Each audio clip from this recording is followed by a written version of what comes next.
అందరికీ నమస్కారం. ప్రభుత్వం పాత ఇంగ్లీష్ చట్టం అంటే ఇండియన్ పీనల్ కోడ్ రద్దు చేసి హిందీ పేరుతో ఉన్న మరి భారతీయ న్యాయ సంహిత అనే చట్టాన్ని తీసుకొచ్చింది. క్రిమినల్ ప్రొసీజర్ కోడ్ తీసేసి మరి భారతీయ నాగరిక సురక్షా సంహిత అని అదొకటి తీసుకొచ్చారు. సాక్షి చట్టం కూడా ఉన్నది. ఈ 3 క్రిమినల్ మేజర్ యాక్ట్స్ అంటే 2024 సంవత్సరం జూలై 1 నుంచి ఈ చట్టాన్ని భారతీయ న్యాయ సంహిత అనే చట్టాన్ని ఐపీసీ తీసేసి ఈ చట్టాన్ని అమలు చేయడం మొదలుపెట్టారు. సరే, అప్పటి నుంచి ఈ పోలీసు వారి ఎఫ్ఐఆర్లు ఇష్యూ చేయడం కానీ కోర్టులో ప్రొసీడింగ్స్ కానీ అన్నీ ఈ చట్టాల ప్రకారంగా జరుగుతున్నాయి. 2 సంవత్సరాల క్రితం అంటే 2023 సంవత్సరం ఫిబ్రవరి 20వ తారీఖు అంటే ఇది మరి కృష్ణా జిల్లా గన్నవరంలో ఒక పార్టీ ఆఫీస్ మీద దాడి జరిగింది. దాడి జరిగి సుమారు 100 మంది దాకా దాడి చేసి అందులో ఉన్న కంప్యూటర్లు, ఫర్నిచరు అంతా వదలగొట్టేసి కొంత ఫైర్ చేసేసి అంత విధ్వంసం చేశారు. ఆ విధ్వంసం చేసిన దాంట్లో మరి అక్కడ కంప్యూటర్ ఆపరేటర్ ఒక ఆయన ఉంటాడు. ఆ కంప్యూటర్ ఆపరేటర్ మరి బహుశా ఆయనతో ఫిర్యాదు ఇప్పించారు. అప్పటే ఆ పార్టీ సంబంధించిన వ్యక్తులు ఆయనతో కంప్యూటర్ ఆపరేటర్తో ఫిర్యాదు ఇప్పించారు.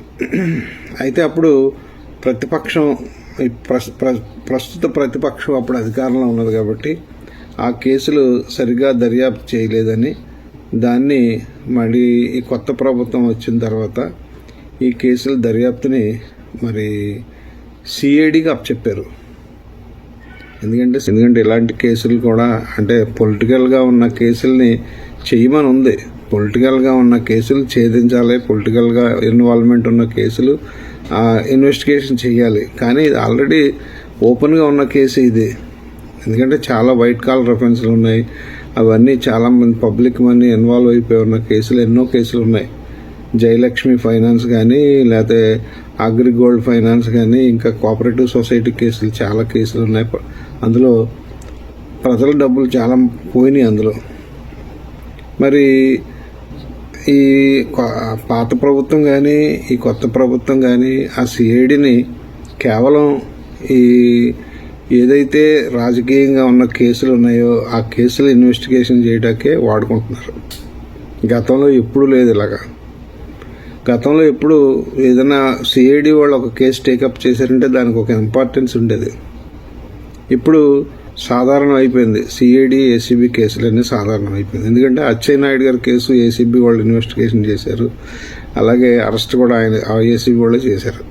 ఇందులో కూడా సిఐడి వారు, ఇందులో ముద్దాయిలు కూడా సిఐడి వారే అరెస్ట్ చేస్తున్నారు. అది మంగళగిరి తెలుగుదేశం ఆఫీసు మీద కానీ ఇక్కడ గన్నవరం తెలుగుదేశం మీద ఆఫీసు మీద కానీ దాడి చేసిన కేసుల్లో సిఐడి వారు ఇన్వెస్టిగేషన్ చేస్తున్నారు. బాగానే ఉంది. ఈ దర్యాప్తులో వారికి A71 అంటే అక్యూజ్డ్ నెంబర్ 71గా మరి అప్పటి గన్నవరం ప్రజాప్రతినిధి అందులో ముద్దాయిగా A71గా చూపించారు. మరి కేసు అప్పటిది కాబట్టి మరి ప్రజాప్రతినిధి అప్పటాయన కాబట్టి మరి రూల్ ప్రకారంగా అయితే మరి గత ఈ కేసులు ఉన్నాయి కదా, మన ప్రజెంట్ ముఖ్యమంత్రి గారిని అరెస్ట్ చేసిన కేసు, అందులో 409 ఐపీసీ కేసులు అరెస్ట్ చేయడానికి మరి గవర్నర్ పర్మిషన్ తీసుకోలేదని 17A అనే దాని గురించి సుప్రీంకోర్టులో పోరాటం జరిగింది.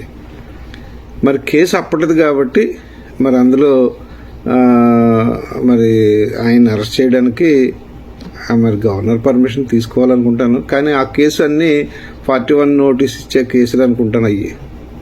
అయితే అది బాగానే ఉంది. అందులో ముద్దాయిలుగా చూపించారు. మరి 41 నోటీస్ ఇచ్చేసే ఉంటారు. అయిపోయింది.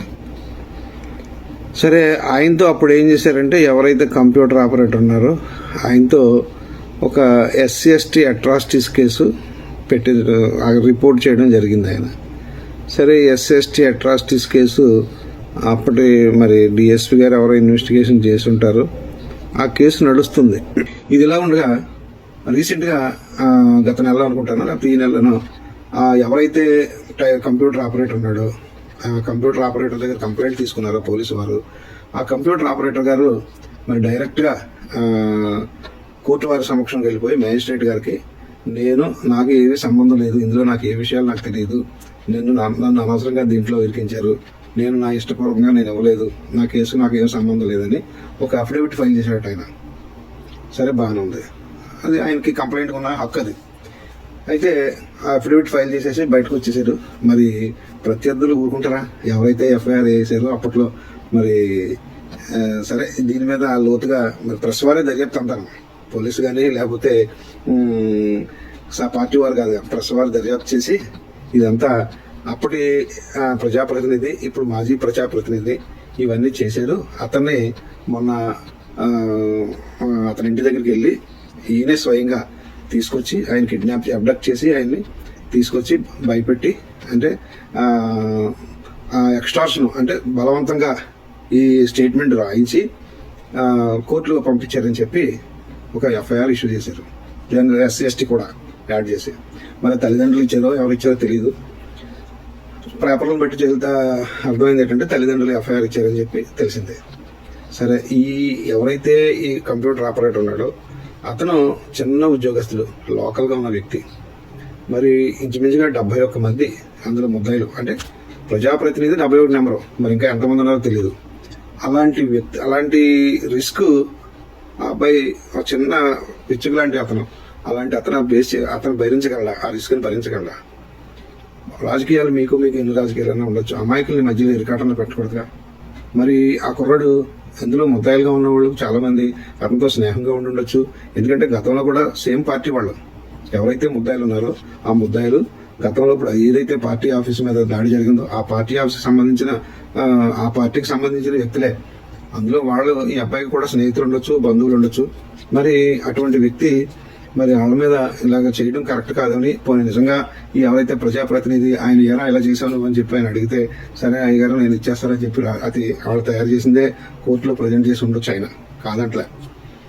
కానీ ఇందులో ఈ పేరెంట్స్ దగ్గర నుంచో మరి ఆయన పోలీసు వారు ఎవరైతే పట్టమట పోలీసులు ఎవరైతే ఉన్నారో పోలీసులు ఒక ఎఫ్ఐఆర్ ఇష్యూ చేశారు.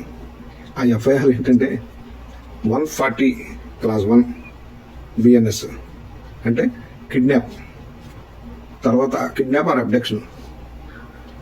దానికి శిక్ష లైఫ్ ఇంప్రిజన్మెంట్ ఉంది, 10 years పైన ఉంది శిక్ష దానికి. రెండోది ఏంటంటే 308 BNS, అదేంటంటే ఎక్స్టార్షన్, బలవంతంగా వసూలు చేయడం అనమాట. ఎక్స్టార్షన్ అంటే బహుశా ఈ స్టేట్మెంట్ బలవంతంగా రాయించారని వారి ఉద్దేశం అనుకుంటాను. మరి ఆ ఎక్స్టార్షన్ పెట్టారు. మరి ఆ ఐఓ ఎవరున్నారో ఎఫ్ఐఆర్ రిజిస్టర్ చేసిన ఐఓ అది ఒకసారి మళ్ళీ చదివితే బాగుంటుందేమో చట్టాన్ని. ఎందుకంటే ఎక్స్ట్రాషన్ అనేది ఎప్పుడు వస్తుందంటే వాల్యుబుల్ సెక్యూరిటీ కోసం సంతకాలు తీసుకున్నా, లేకపోతే ఏదైనా ప్రాపర్టీకి సంబంధించి మాత్రమే. ఇందులో ఎఫ్ఐఆర్ దేని మీద బలవంతంగా స్టేట్మెంట్ రాసుకుని అది అతను బెదిరించి స్టేట్మెంట్ రాసుకున్నది అనుకుంటే మరి ఎక్స్ట్రాషన్ కింద రాదు. నాకున్న నాలెడ్జ్లో అది ఎక్స్ట్రాషన్ కింద రాదు. మూడోది ఏంటంటే 351 అంటే పాతది 506 IPC, ఈ 3 సెక్షన్లో వేసి ఆ ఎఫ్ఐఆర్ ఇష్యూ చేయడం జరిగింది. భలే దొరికాడు, అరటిపండ్లా దొరికాడు మాజీ ఎవరైతే ప్రజాప్రతినిధి అని చెప్పి ఈ సెక్షన్లో ఏదైతే వేసేసి చక్కగా ఎఫ్ఐఆర్ ఇష్యూ చేసేసి ఆయన్ని ఎక్కడో హైదరాబాద్లో ఉంటే అరెస్ట్ చేసి తీసుకొచ్చి రిమాండ్ పంపించారు. ఓకే, ఆ సెక్షన్ ప్రకారం రిమాండ్ పంపించారు. అసలు ఈ సెక్షన్ అనేవి వర్తిస్తుందా? ఏదైతే ఇన్సిడెంట్ జరిగిందో ఆ జరిగిన ఇన్సిడెంట్కి ఇప్పుడు మన పోలీసు వారు ఎఫ్ఐఆర్ ఇష్యూ చేసిన సెక్షన్లు వర్తిస్తాయా? అది ఒకటి మనం ఆలోచించాలి. మరి ఇది ఎప్పటి నుంచో జరుగుతుంది. ఇది పోలీసు వారు మరి ఎందుకు ఇలాగా వారు రిస్క్ తీసుకుంటున్నారో నాకు అర్థం కావట్లేదు.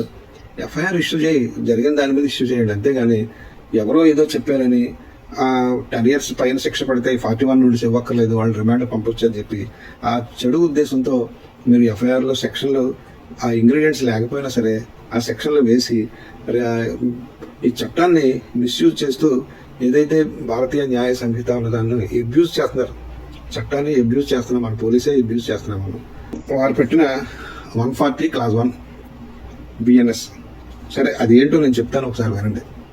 హత్య చేయాలనే సంకల్పంతో కానీ లేక అక్రమ ధనార్జన కోసం కానీ ఒక వ్యక్తిని అపహరించడం లేదా అక్రమంగా నిర్బంధించడం, దానికి యావజ్జీవ కారాగార శిక్ష లేదంటే 10 సంవత్సరాల జైలు శిక్ష. మరి ఇందులో ఎవరైతే ఈ సాక్షి ఉన్నాడో SC/ST కేసులో కంప్లైంట్ ఎవరున్నారో మరి అతన్ని హత్య చేయాలనే ఉద్దేశంతో తీసుకెళ్లిపోయారా లేకపోతే అతని దగ్గర ధనార్జన కోసం తీసుకెళ్లిపోయారా అనేది మరి సెక్షన్ వేసిన ఇన్వెస్టిగేషన్ ఆఫీసర్ గారు దానికి సమాధానం చెప్పుకోవాలి. ఇక రెండో సెక్షన్ ఏంటంటే 308. ఆ 308 అనేది మరి ఎక్స్టార్షన్ కేసు. ఈ ఎక్స్టార్షన్ అనేది ఒక వ్యక్తి బుద్ధిపూర్వకంగా అంటే ఉద్దేశపూర్వకంతో క్రిమినల్ ఇంటెన్షన్తో అతన్ని భయభ్రాంతులు చేయాలనే ఉద్దేశంతో అతనికి చెందిన ఆస్తులు కానీ విలువైన పత్రాలను కానీ తనను కానీ లేకపోతే అతని తాలూకు సంబంధించిన వేరొక వ్యక్తిని కానీ అతను ఆ ఆస్తి ఇవ్వకపోయినా లేకపోతే వాల్యుబుల్ సెక్యూరిటీకి సంతకాలు పెట్టకపోయినా మేము చంపేస్తాం లేకపోతే భయభ్రాంతులు కలిగించడం అది నేరం. అది 308 BNS సెక్షన్, ఎక్స్టార్షన్ సెక్షన్. దానికి కూడా మరి శిక్ష గట్టిగానే ఉంది దానికి కూడా. మరి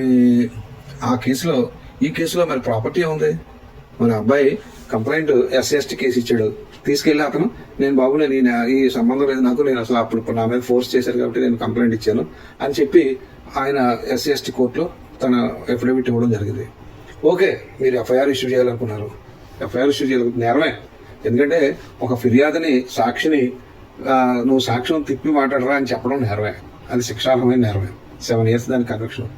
అయితే దానికి ఒక సెపరేట్ కన్విక్షన్ సెక్షన్ ఉంది. పాత సెక్షన్లో అయితే 195A ఇండియన్ పెనల్ కోడ్ పాత సెక్షన్లో అయితే. సరే, ఇప్పుడు కొత్తగా వచ్చిన దాంట్లో ఏమొచ్చిందంటే భారతీయ న్యాయ సంహితలో 232 BNS.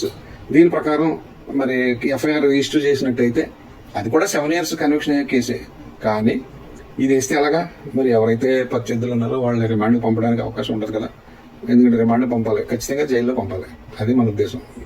అంటే తప్పలేదు, వాళ్ళకి అంత కోపం ఉండడంలో తప్పలేదు. ఎందుకంటే మాజీ ప్రజాప్రతినిధి కూడా అధికారంలో ఉన్నప్పుడు నోటికి ఏదిస్తే అది మాట్లాడాడు ఆయన. ఆ కోపం ఉండడంలో తప్పలేదు, ఈయన జైలు పంపడంలో కూడా తప్పలేదు. కానీ వ్యక్తిగత ద్వేషాలకి, వ్యక్తిగత కోపాలకి, కక్షలు కార్పణ్యాలకి చట్టాన్ని ఉపయోగించుకుంటూ చట్టాన్ని అబ్యూజ్ చేస్తూ మరి పోలీసులని అమాయకంగా దాంట్లో మరి ఇరికిచ్చేస్తున్నారు. మరి రేపు పొద్దున మరి కోర్టులు కూడా అలాగే ఉన్నాయి, ఆలోచించట్లేదు. సెక్షన్ వేసారా, ఆ సెక్షన్ చూసుకుంటున్నారు, దాని శిక్ష అంతా 10 years లైఫ్ ఇంప్రిజన్మెంట్ వేసాయి, రిమాండ్ పంపించాయి, అంతే. అసలు ఆ FIRలో ఇంగ్రీడియంట్స్లో ఈ సెక్షన్ ఉందా లేదా, వర్తిస్తుందా లేదా అనేది మరి మ్యాజిస్ట్రేట్స్ వాళ్ళు మరి నేను మ్యాజిస్ట్రేట్స్ని తప్పుపట్టే అంత స్థాయి కాదు నాది. అయినా కానీ మరి జరుగుతున్న పరిస్థితులను చూస్తుంటే నాకు కూడా మరి మ్యాజిస్ట్రేట్స్ కూడా చట్టాన్ని అబ్యూజ్ చేస్తున్నారని చెప్పి నా ఆలోచన. మరి ఇటువంటి పరిస్థితుల్లో మరి CID అనేది ఒక స్పెషల్ ఇన్వెస్టిగేషన్. ఎందుకంటే లోకల్ పోలీసు వాళ్ళకి ఇన్వెస్టిగేషన్ నేర్పాల్సిన వ్యక్తులు. CID అంటే ఒక పెద్ద, మా టైంలో అయితే CBI CID అంటే బెటర్ ఇన్వెస్టిగేషన్ కావాల్సి వస్తే అక్కడికి వెళ్ళాలి. ఇప్పుడు వాళ్ళ స్థాయిని దించేశారనుకోవాలా లేకపోతే ఏంటో అర్థం అవట్లే. ఆ డిపార్ట్మెంట్ స్థాయిని దించేసారా అర్థం అవట్లే. ఎందుకంటే వాళ్ళకి 3 కేసులు ఉన్నాయి. ఒక పక్కన అగ్రిగోల్డ్ ఫైనలైజ్ అవ్వలేదు, జయలక్ష్మి ఫైనాన్స్ ఫైనలైజ్ అవ్వలే, ఇక మార్గదర్శి ఫైనలైజ్ అవ్వలే. మరి అయ్యిందో లేదో నాకు తెలియదు. ఇక అప్పట్లో పెట్టిన వైట్ కాలర్ అఫెన్సుల కేసులు చాలా అఫెన్సులు ఉన్నాయి. తర్వాత డెకాయిటీ కేసులు. ఇక ప్రస్తుత ప్రభుత్వం కానీ పోలీసు కానీ ఎంతసేపు స్త్రీల రక్షణ, సైబర్ క్రైము, లేదంటే ట్రాఫిక్ అంటారు కానీ అది కూడా లేదు. ప్రజల ఆస్తులు పోతున్నాయి. ఇక్కడ ప్రజల ఆస్తులు పోతుంటే దాని గురించి ఏ ఒక్కరూ పట్టించుకోవట్లే.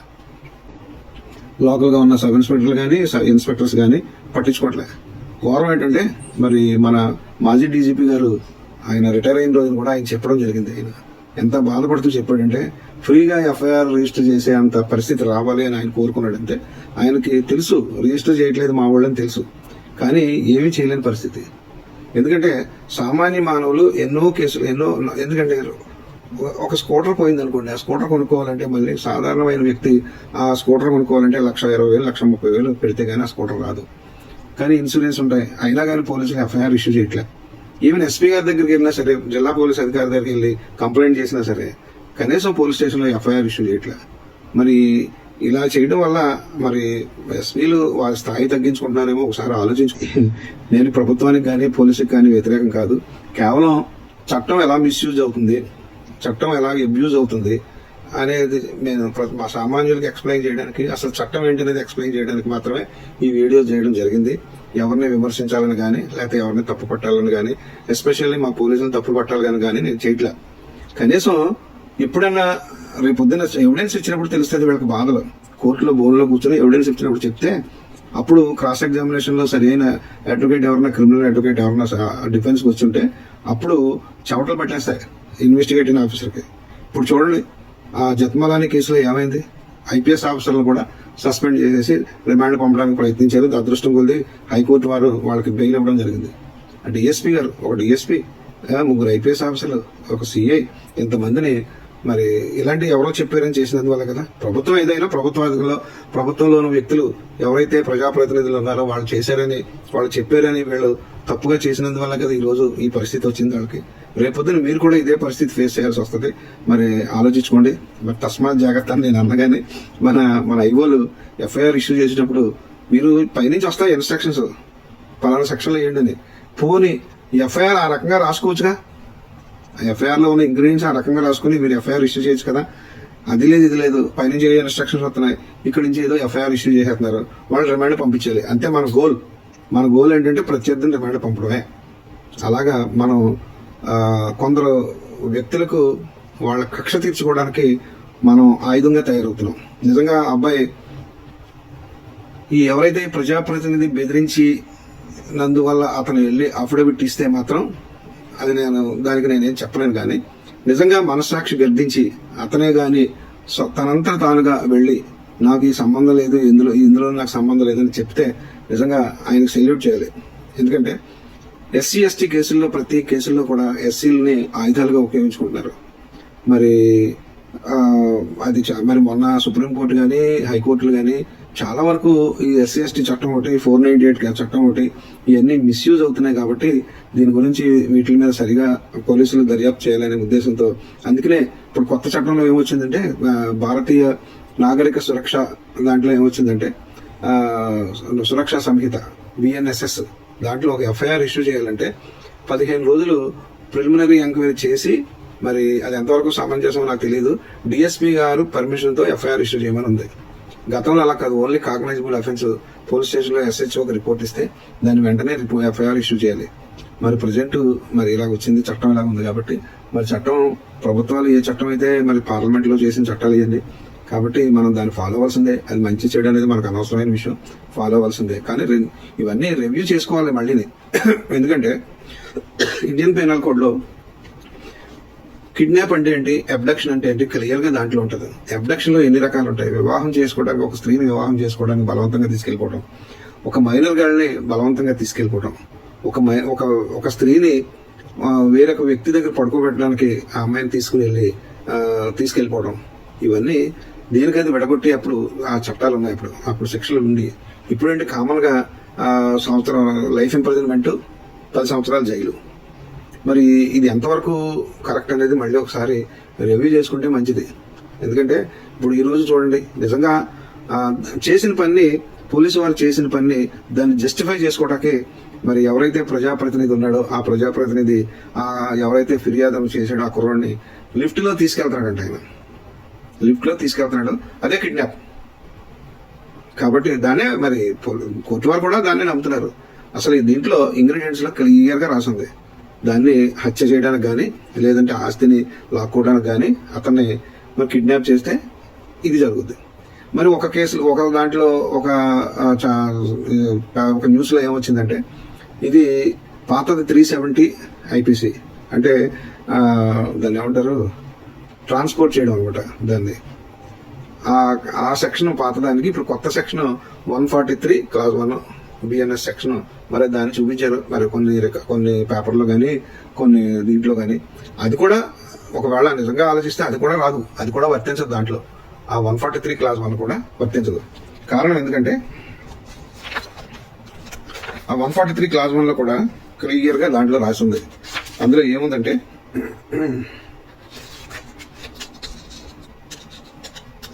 ఎవరైనా మహిళలు తదితరులతో అక్రమ వ్యాపారం, దోపిడీ, ఇదేంటంటే ట్రాఫికింగ్, ఈ ట్రాఫికింగ్ కి ఇచ్చిన సెక్షన్ ఇది. మరి దీన్ని పోలీసు వారు మరి నిజంగా ఆ సెక్షన్ వేస్తే ఇది దారుణంగా మిస్యూజ్ చేసినట్టే అవుతుంది. అది ఈ ట్రాఫికింగ్ కూడా దాంట్లో ఇంగ్లీష్ లో క్లియర్ గా రాస్తారు. దాంట్లో దాన్ని ఎక్స్ప్లాయిటేషన్, సెక్సువల్ గా ఎక్స్ప్లాయిట్ చేయడం కానీ, లేకపోతే దోపిడీ నిమిత్తం కానీ, అక్రమ వ్యాపారం చేయడానికి ట్రాఫికింగ్, లేకపోతే దాన్ని ఎలా చేయాలంటే బెదిరించి కానీ, లేకపోతే దౌర్జన్యంగా లేక బలవంతంగా అంటే అబ్డక్షన్ ద్వారా కానీ, వంచన అంటే డిసీట్ఫుల్ వర్డ్స్ చెప్పి తీసుకెళ్ళిపోవడం కానీ, అధికార దుర్వినియోగం ద్వారా కానీ, లేదా డబ్బుతో కానీ, లేక ఇతర వివిధములుగా ప్రయోజనాలను ఎరగపెట్టి అంటే వాళ్ళకి ఆశ చూపించి ఆ వ్యక్తిని ప్రభావితం చేసి ఆ వ్యక్తిని ప్రలోభ పెట్టినట్లయితే ఇది ఈ సెక్షన్ వస్తుంది. దీంట్లో ఇటువంటి వ్యక్తుల్ని ఎవరైతే రిసీవ్ చేసుకుంటారో వాళ్ళు కూడా నేరస్తులు. ఇందులో ఎవరైతే రిసీవ్ చేసుకుంటారో వాళ్ళు కూడా నేరస్తులే. ఇందులో క్లియర్ గా ఇలస్ట్రేషన్ ఇచ్చారు చట్టంలో, బిఎన్ఎస్ చట్టంలో కూడా క్లియర్ గా. దోపిడీ అంటే ఏంటి రాశారు, శారీరకంగా దోపిడీ అంటే ఫిజికల్ ఎక్స్ప్లాయిటేషన్, సెక్సువల్ ఎక్స్ప్లాయిటేషన్. తర్వాత ఇవన్నీ క్లియర్ గా దాంట్లో చట్టం క్లియర్ గా ఉంది. కాకపోతే ఏంటంటే ఈ చట్టాన్ని మరి 10 సంవత్సరాలు లైఫ్ ఇంప్రిజన్మెంట్ ఉన్నది కదా అని చెప్పి మరి 7 సంవత్సరాల నుంచి 10 సంవత్సరాల వరకు శిక్ష చేయొచ్చు అని చెప్పి సెక్షన్ లో ఉంది. కాబట్టి మరి ఖచ్చితంగా రిమాండ్ పంపించేయడానికి అవకాశం ఉందని చెప్పి మరి నిజంగా ఈ సెక్షన్ వేసి ఉంటే, అంటే కొన్ని ఇంగ్లీష్ పేపర్లో చదివాను నేను, ఈ 143 క్లాస్ 1 సెక్షన్ వేశారు ఈ మాజీ ప్రజాప్రతినిధి రిమాండ్ పంపడానికి అని అన్నారు. మరి అదైనా తప్పే, అది కూడా వర్తించదు దీనికి.